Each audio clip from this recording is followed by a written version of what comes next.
So our project primarily uses the arts to combat social challenges that communities are facing in Southern Africa, specifically South Africa, Zambia, Zimbabwe, and Malawi.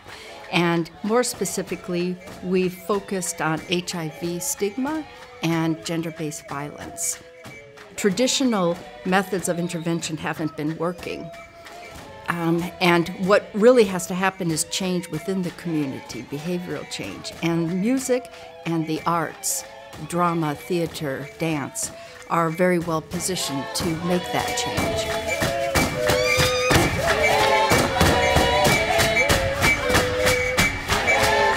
What the research showed is that the women need support, but the men also need support for this change to occur.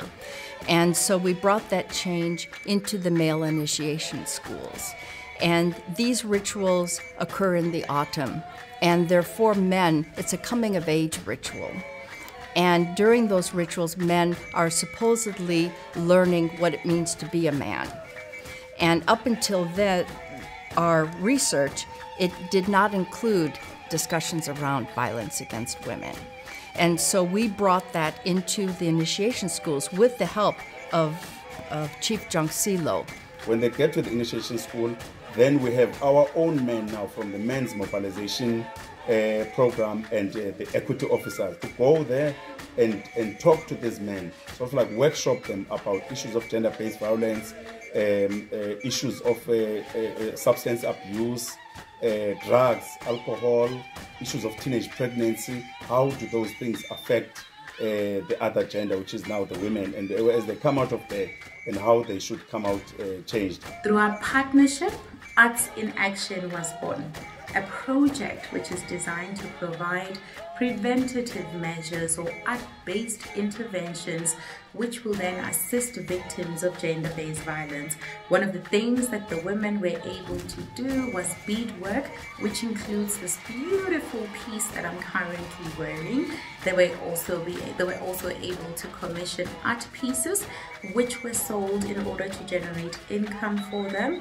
And one of the other skills that we were able to learn was pottery. We also facilitated community dialogues which will help women in the community to be able to understand how to prevent gender-based violence, or if they do find themselves in situations that they're in kind, how would they be able to react to that? These projects are continually expanding, and the local people, the traditional leaders, the local NGOs are contacting us, asking us to bring those interventions into other areas that are in need.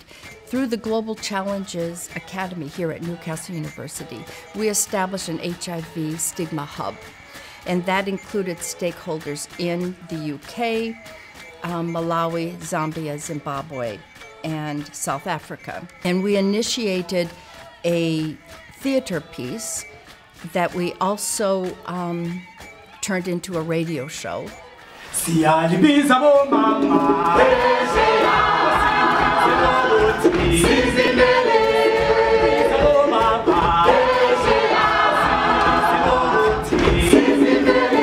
Together We Can is a theater piece that focuses on HIV stigma in the workplace, at home, and the community at large. This project is aimed at teaching communities about the effects of HIV stigma at home and elsewhere in the community. If you love me, you can still live with me. We can protect ourselves and you will not get infected. What madness is that? I cannot have you do anything for me from today. What I feel is the long-term impact of this project is that we have realized that the arts can actually play a vital role in terms of generating interest, getting conversation going and changing the narrative and understanding of people.